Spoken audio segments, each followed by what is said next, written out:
قیامت کب قائم ہوگی اس کے بارے میں اللہ رب العزت نے کسی کو بھی خبر نہیں دی، اور جگہ جگہ پہ قرآن کریم میں اللہ رب العزت نے اس کا ذکر فرمایا کہ وَيَسْأَلُونَكَ عَنِ السَّاعَةِ أَيَّانَ مُرْسَاهَا، آپ سے پوچھتے ہیں کہ قیامت کب آنے والی ہے۔ قُلْ إِنَّمَا عِلْمُهَا عِنْدَ رَبِّي فِي كِتَابٍ لَا يُجَلِّيهَا لِوَقْتِهَا إِلَّا هُوَ، کہہ دیجئے کہ قیامت کا وقت صرف میرے رب کو معلوم ہے، وہ اسی کے پاس اس کا علم ہے۔ يَسْأَلُونَكَ كَأَنَّكَ حَفِيٌّ عَنْهَا، آپ سے تو یوں پوچھتے ہیں جیسے آپ کو اس کے بارے میں علم ہے، اور اللہ تعالیٰ فرماتے ہیں کہ ان کو بتا دیجئے کہ لا یجلیہا لوقتہا الا ہو،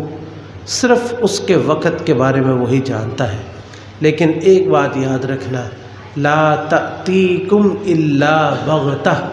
وہ آئے گی تو بالکل اچانک آئے گی، اس کے بارے میں کسی کو ایک لمحہ پہلے بھی خبر نہیں ہوگی۔ قیامت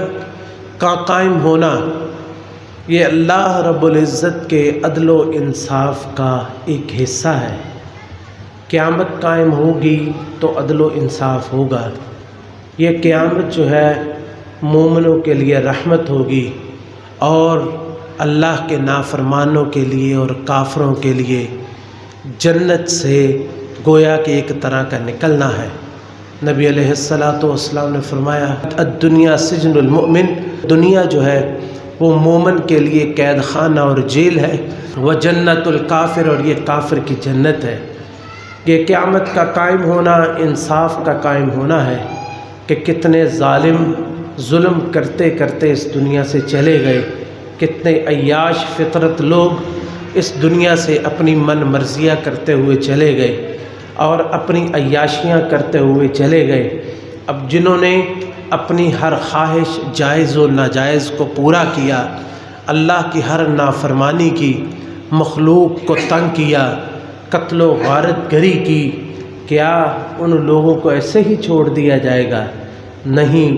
بلکہ اللہ تعالیٰ ظالم کو اس کے ظلم کا بدلہ اور مظلوم کو اس پہ ہونے والے ظلم کا حساب دیں گے۔ اور یہی وہ آیت ہے، یہی وہ چیز ہے جو ہر مظلوم کے لیے سہارا ہے، ہر مومن کے لیے فرحت اور خوشی کی خبر ہے کہ وَلَا تَحْسَبَنَّ اللَّهَ غَافِلًا عَمَّا يَعْمَلُ الظَّالِمُونَ إِنَّمَا يُؤَخِّرُهُمْ لِيَوْمٍ تَشْخَصُ فِيهِ الْأَبْصَارُ، یہ نہ سمجھیے کہ اللہ رب العزت ظالموں کے ظلم سے بے خبر ہے، بلکہ وہ تو انہیں اس دن کے لیے مہلت دے رہا ہے کہ جس دن نگاہیں پھٹی کی پھٹی رہ جائیں گی، کہ جس دن کل من علیہا فان وَيَبْقَى وَجْهُ رَبِّكَ ذُو الْجَلَالِ وَالْإِكْرَامِ، کہ جس دن ہر ذی روح، ہر ذی نفس، ہر انسان و حیوان، ہر جو ہے زندہ چیز جو ہے اسے موت آ جائے گی، سوائے رب ذو الجلال والاکرام کے، کہ کل شیء ہالک الا وجہہ، کہ اس دن اس کے علاوہ ہر چیز ہلاک ہو جائے گی، ہر شخص، جن ہو انسان ہو،